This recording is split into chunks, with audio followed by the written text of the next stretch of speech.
our discussion today about the neuroscience evidence behind the benefits of music for brain development in early years. I'm Sue, and Director Anita Collins, researcher of music and neuroscience at the University of Canberra in Australia.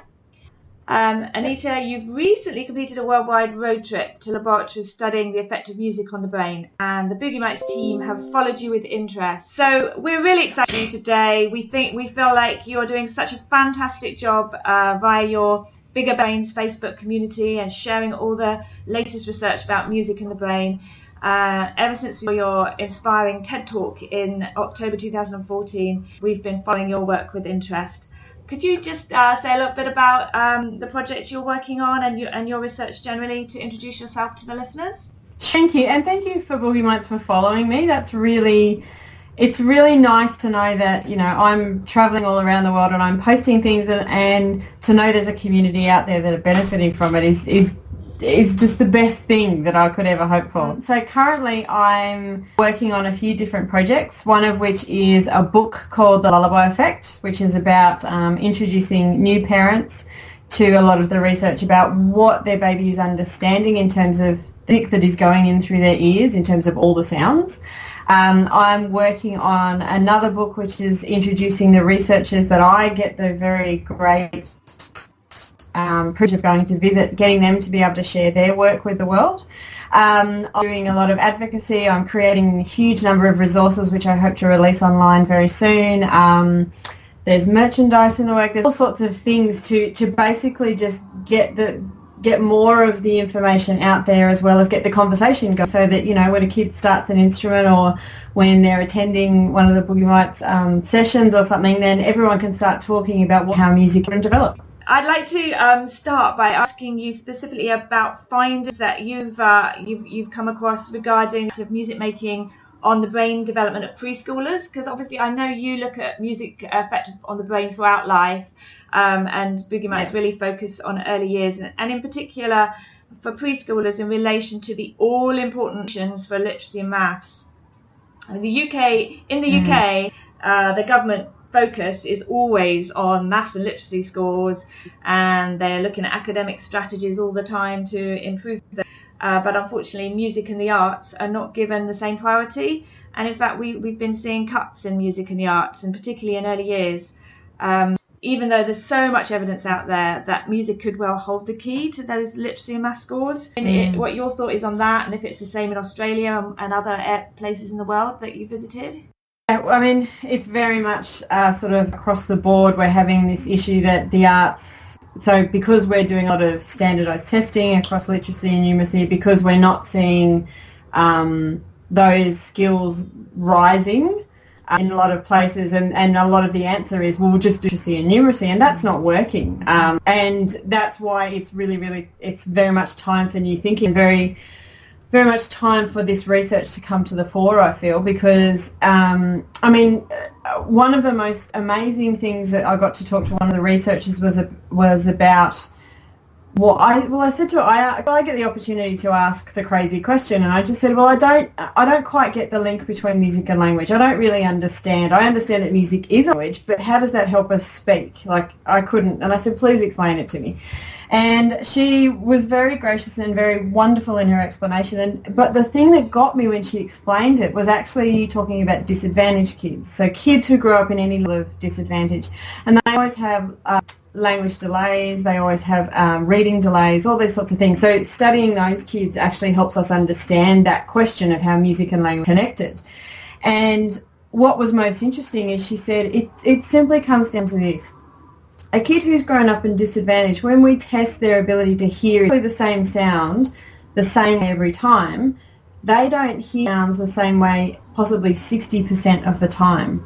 And I had to sit for a while and I had to think about that and think, there could be a child in front of me and I'm delivering a message or I'm instructing something, and they are literally hearing it differently every single time. And when I started to think about the ramification of that, here are these kids who are different messages all the time, and then when they do the wrong thing because they've got the wrong message, then they're getting yelled at or something wrong. It's fundamental to these kids' development. Yeah. So as soon as I got my head around that, I said, well, okay, how does music help? And she said, well, the thing is, these kids a sound processing problem. They're not processing the same sound in a consistent way. And it's kind of like an ATM misreading your card 60% of the time. It's just misreading the information. She said what music learning does and musical activities and being surrounded by all its many forms is developing that network which underpins all of our language learning. It underpins our hearing so that when we go to speak language, we are taking the information correctly through our ears to then send it out through our mouths. And when she explained it like that, I thought, that is such a simple connection and such an important reason about why for so many hundreds of thousands of years we've had music and language as two very connected things in early childhood. It's a natural thing for us to do, and part of what might be happening now is we're forgetting that it's natural. And this is why we might be seeing, it's not all the answer, but this is some of the reason why we're seeing, literacy, with kids struggling with literacy, basic literacy. So that's one of the examples of the research that is feeding into my understanding of it. Yeah, that makes perfect sense here as well. I mean, I can't believe it's true, but it is. There is no music within early years teaching qualifications in the UK, which is tragic. Very little.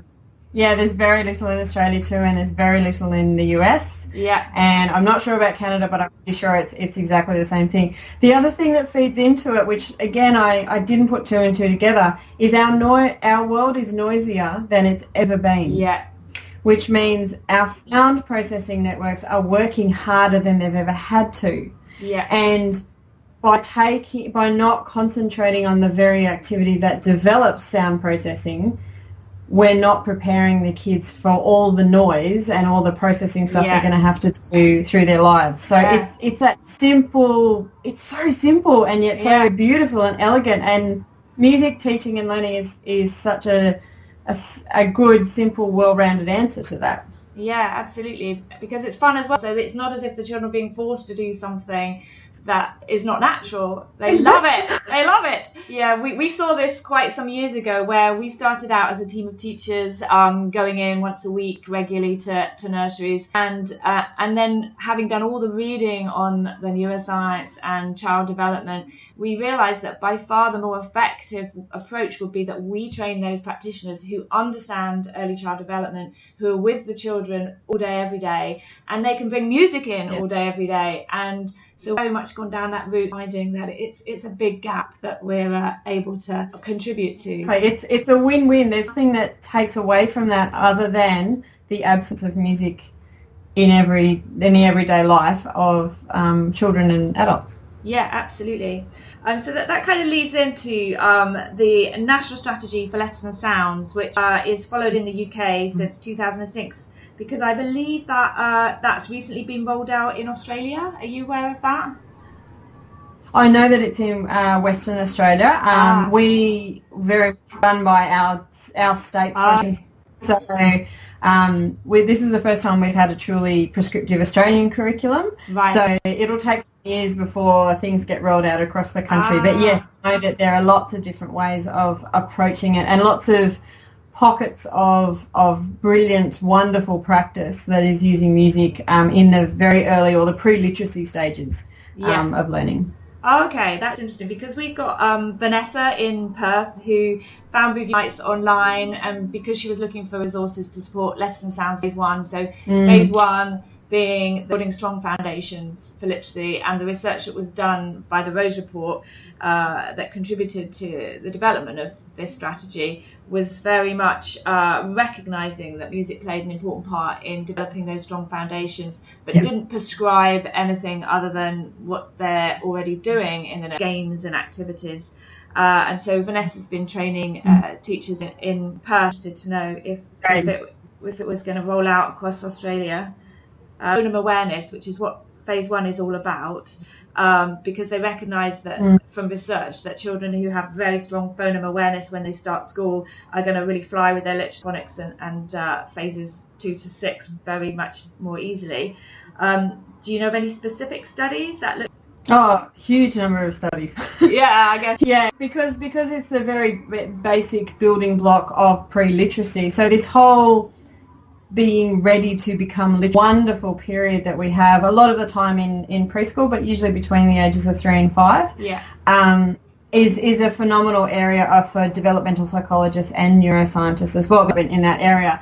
I mean, the way I have come to understand it after talking to a lot, the learning of, so the interaction with music, and that's an important thing. It's not just how it's actually interacting with that music, you know, keeping the beat, singing along with it, listening to different voices sing it, singing different songs, babies and toddlers using their own voices. It's an interaction with it. It's not an exposure to it sort of thing. So as I understand it, that pre-literacy phase is that language is essentially what it is. And babies are using their music processing to figure out that rhythm and that melody at the same time of language. And that's why we get baby babble. Basically, they're trying to do the melody and rhythm all at the same time. And what music learning does is it helps to first identify those two things together. So they don't learn one and then the other, learn it all together. And then they start to separate out. First thing they learn is vowels. So because they're common. And so they find patterns. The next thing they learn is when the babble actually kind of starts to turn into something resembling a sentence, words together or 3 words together. And then after that, they start to do consonants. It's such a nuanced thing to be able to hear the difference between a b and a d. It's and the better your ears are to hearing differences in sound, the better tuned it is to actually hear those really nuanced differences. And that's why we often hear kids at that age, they're mixing things up. They're mixing up b and d and g.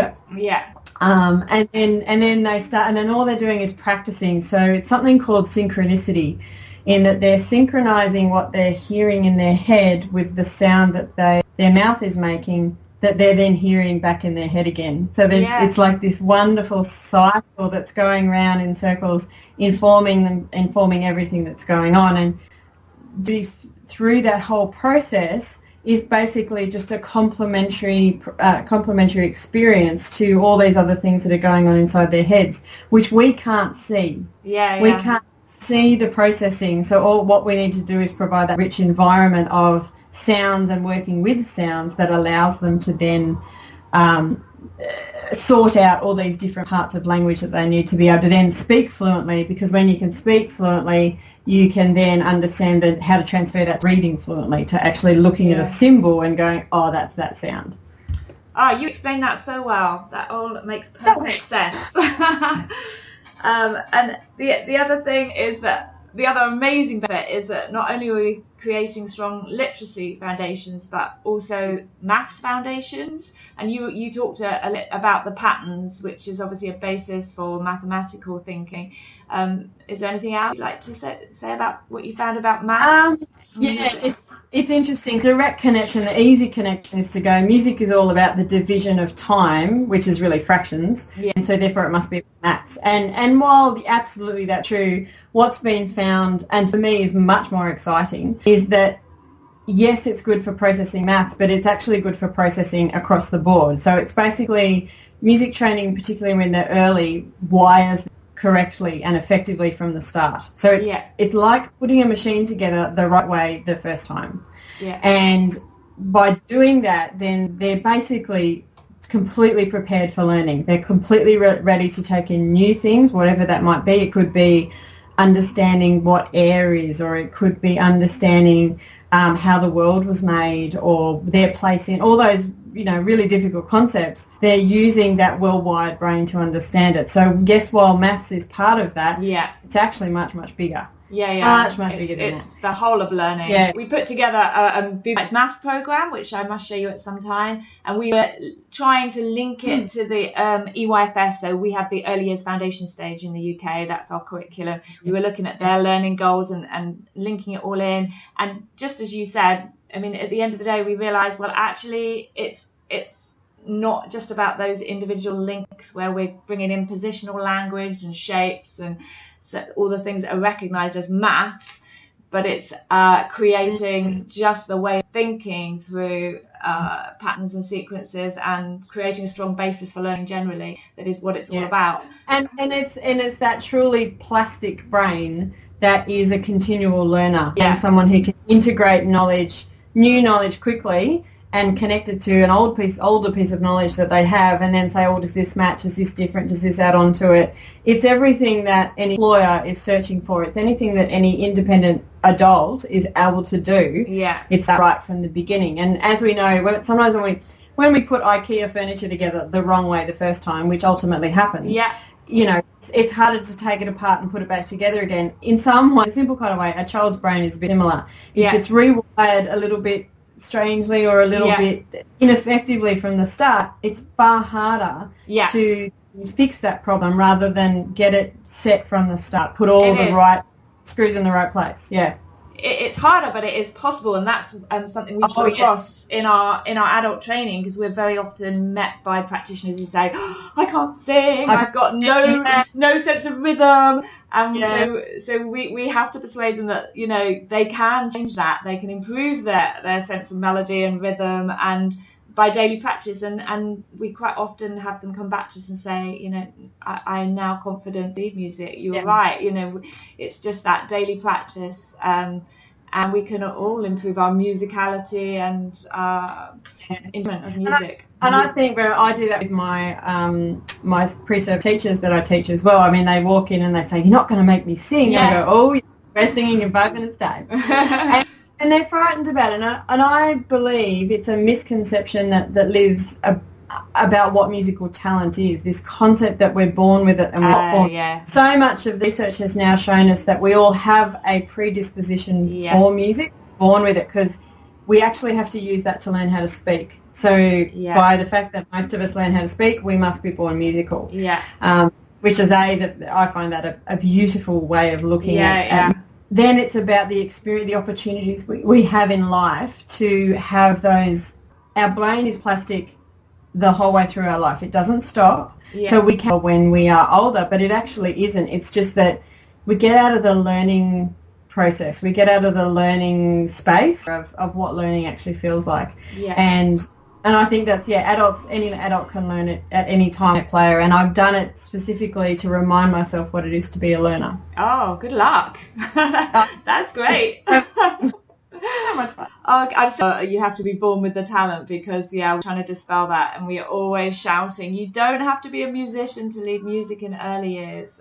No, not at all. Well, there was just one last question that I was going to ask you. You've kind of answered it. It's about the activities that research have found make the particular difference in early years, as far as these benefits that we've been talking about. So, for instance, the percussion activities versus the singing and playing with sounds and any other sort of using it as other sort of musical activities that have particular benefits. I think for me what's been most interesting as a music educator is I've read all of this new research, and I keep looking at best practice music education and going, well, they're already doing that.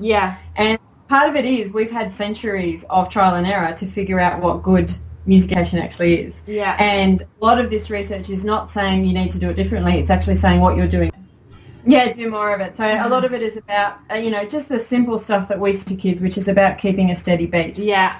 And one of the nicest pieces of research I have is that if a staff can keep a steady beat watching an adult, so copying an adult, then the predictor of them being ready to read at the age of 5 is very, very high. Oh, that's great. By taking it back the other way, if a child cannot keep a steady beat at 3.5, then 3.5 and 5 is, if we can identify those kids, then we've got a whole 10 months to help them develop all those connectors that behaviour of beat actually shows. So it's actually showing that all the things that need to be connected are connected in order to then start reading. So that's a way that the research is can help so many kids, because once when they're having trouble with reading, all sorts of other things happen. Self-confidence goes down, their self-esteem, the social effects that come in with that. So it's so vital that we keep, something as simple as keeping a beat, which takes kids forever to learn, and we just have to keep practice, repetition. Because all it is it's making. I often talk about the pathways in kids' heads. When the pathway for keeping a step when they first start is like one of those wonderful British windy little forest pathways that, you know, if it all goes away because it grows over. Yeah. It's that small and that sort of temporary. But the more we practice, the wider and more permanent that actual pathway gets. Yeah. And one of the researchers describes it as it goes from being a little country lane to a highway. That's such a good way of putting it. It's a brilliant way to think about it because, and also once you've got a highway, you can go along it faster. So that's why musically trained kids' brains actually work faster, is because the pathways are wider, smoother, faster. They're just better. Yeah, fantastic. So there's the rhythm part, and that's just repetition. It's just keeping a beat and understanding the difference between rhythm and beat. Yeah. And then there's the pitching, so being able to copy. Yeah. All they're doing is copying, but if they're learning how to copy someone when they're singing a song, or they're all the time they're processing how to copy sound, and when they copy sound, so easy to understand when you say it like that. And it's really why, I guess that's why we all develop different accents, because we're listening to the melody of our parents' voices. Yes. And I'm finding myself copying your Australian accent here, so I apologise. I was there for 9 months and I came back and people were listening to my voice going, what happened to you? Copying them. So again, it's not set in stone. It's something that so every experience is important. Okay, well, I think we have chatted for ages. Thank you so much for your time. I really enjoyed talking to you. And keep telling us about the progress of your lullaby. Yeah, when it's all finished and done, basically I'm trying to everybody. Fantastic.